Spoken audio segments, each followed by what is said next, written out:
Assalamu alaikum dear students. This is Department of English, Govt Postgraduate College Attock. I am Sheheryar Khan and this is BSc 4th year and we are studying a selection of margin prose. We were on first chapter, The Damned Human Race by Mark Twain. Our next sentence is, man, when he is a North American Indian, gouges out his prisoner's eyes. When he is King John, with a nephew to render untroublesome, he uses a red-hot iron. When he is a religious zealot, dealing with heretics in the Middle Ages, he skins his captives alive and scatters salt on his back. In the first Richard's time, he shuts up a multitude of Jew families in a tower and sets fire to it. In Columbus's time, he captures family of Spanish Jews but that is unprintable. In our day in England, a man is fined 10 shillings for beating his mother nearly to death with a chair, and another man is fined 40 shillings for having 4 pheasant eggs in his possession without being able to satisfactorily explain how he got them. Now, before we explain this sentence, let us first look at some historical references. North American Indians are basically the natives of America before the white people arrived there. If you look at the name, the last name in this list, that is of Christopher Columbus, then we will be able to know the history of America. Columbus was basically an Italian sailor. A sailor is a professional seaman. He wanted to discover a new route to Indian subcontinent. He requested the Italian governor that they should sponsor him, that is, they should provide him with ships and money so that he can travel and discover a new way to India. The Italian government refused, so he traveled to Spain, and there he requested the king and queen of Spain that they should give him money and ships so that he may discover a new route to India that would help them in trade. So the king and queen of Spain, they agreed, and they provided him ships and money, and he started to travel. But instead of going towards the Indian subcontinent, he moved into another direction and landed on the coast of Mexico, that is now called the continent of South America. In this way, Columbus is the first European who arrived and discovered 2 new continents. In his time, it was called the New World. Because he was representing the Spanish government, so the Spanish government, they sent many soldiers and generals there. They captured that part of the land, and most of the South America became a Spanish colony. Soon after, Many whites from different European countries, they started to arrive in North America. North America is the present-day US and Canada. These people arrived there and they started to cultivate that land. They started to capture that land, and then they came in conflict with the local population. The local population of North America and Canada was that of the Native Americans. They were tribal people, and they are called Indians because Columbus, he thought that he had arrived in India, and therefore he started to refer to these people as Indians. This, of course, started a new era in that age, that how in that particular period, that how the whites, they captured that the lands of those tribal people, and they set up their own government there, and the modern America, it came into being. Most of the North American Indians were killed by the whites, by the Europeans. This happened after 1490s. 1492 was the year when Columbus arrived at the coast of Mexico. So here in this sentence, the North American Indians are basically the native people of America. King John, the second reference. King John was the King of England from 1199 until his death in 1216.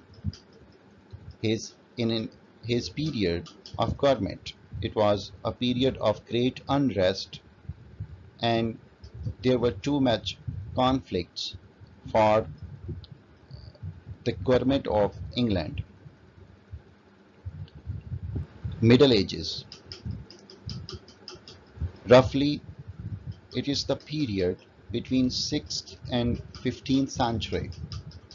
This period of almost 1000 years, it is called Middle Ages, or it is also called Dark Ages.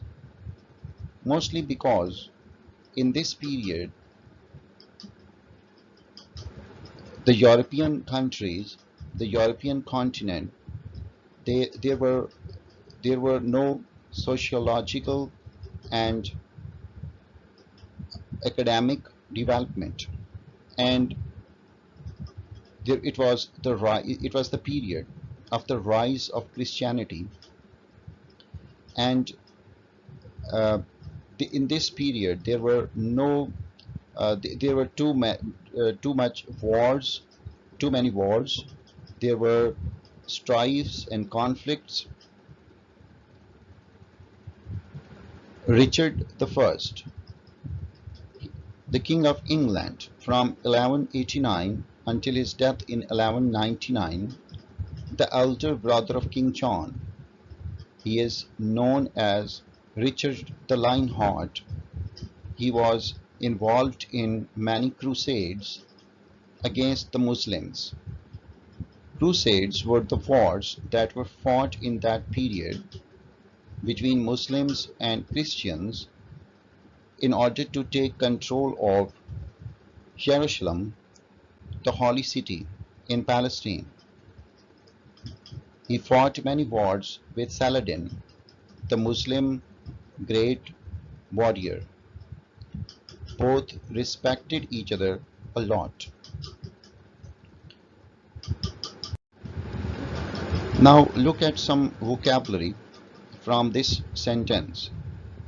Gouges means takes out or cut out, render make, untroublesome, harmless, zealot, an extremist, heretics, one who insults religion or God, scatters, spreads, multitude, a number of, captures, arrests or make prisoners, pheasant, a bird, shillings, a small coin of British pound. Now look at the sentence again. Man, when he is a North American Indian, gouges out his prisoner's eyes. Now here, in this sentence, Mark Twain, he is basically referring to many cruelties committed by man throughout history, and he wants to prove that man is cruel while other animals are not. In order to prove his argument, he has used many historical references and examples. For example, he says that in North America, the Indians, the local population, they used to, whenever they would take somebody as their prisoner, they would gouge out his eyes, that is, take out his eyes.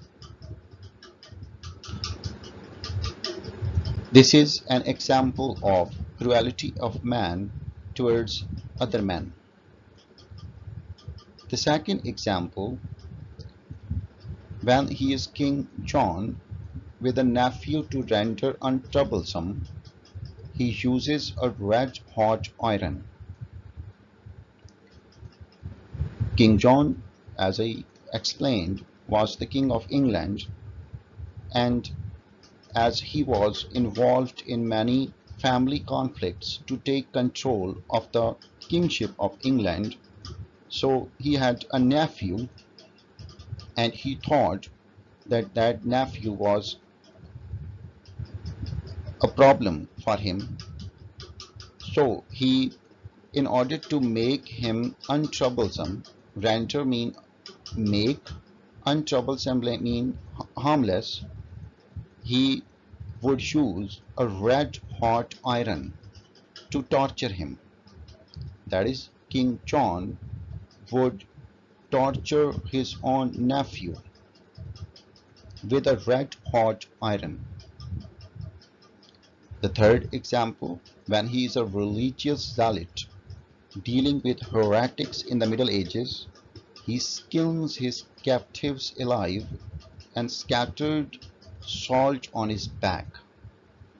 Now, the religious zealots were the religious Christian extremists in the Middle Ages.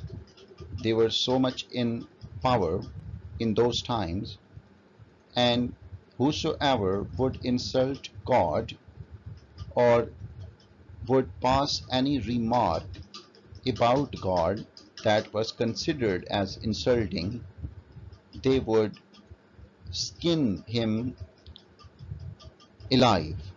To skin alive somebody means that they would tear off his skin. They would simply peel off the skin of that person, and then they would put salt on it. The next example, in the first Richard's time, he shuts up a multitude of Jew families in a tower and sets fire to it. And in the first Richard's time, in the Richard the First, he would shut up a multitude of Jew families. Multitude means a large number of Jew families in a tower, and then he would set fire on it. He would burn them. In Columbus's time, he captures family of Spanish Jews, but that is unprintable.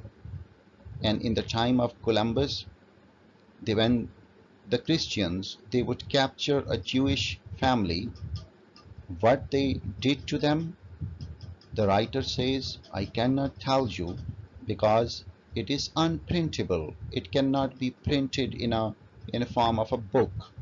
That is, it is so horrible, it is so unimaginable that it is not allowed to be printed.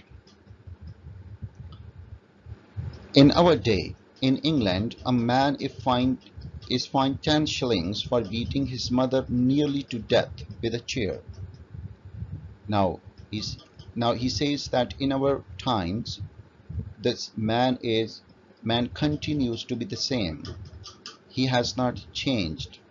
And in order to prove his point, he quotes an example of injustice of man or the injustice of his social system. He says that in England, a man beat his mother nearly to death with a chair, but when his case went to the court, he was just fined 40 shillings, a small amount. And in the same country, another man, he he was having this bird, a bird's eggs, and when he was asked from where he got these eggs, he could not explain, and they fined him 40 shillings.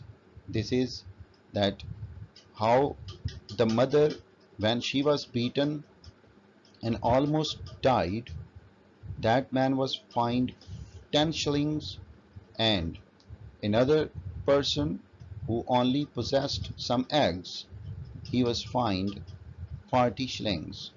This is an example that proves how unjust man is. So, in this paragraph, through historical examples, Mark Twain has explained the cruelty of man, that man is cruel and other animals are not. The whole history of human beings is full of examples, full of such examples where we find that how man treated other human beings in such a cruel manner. This cruelty, it is totally unknown to the other animals. Till our next lecture, take care.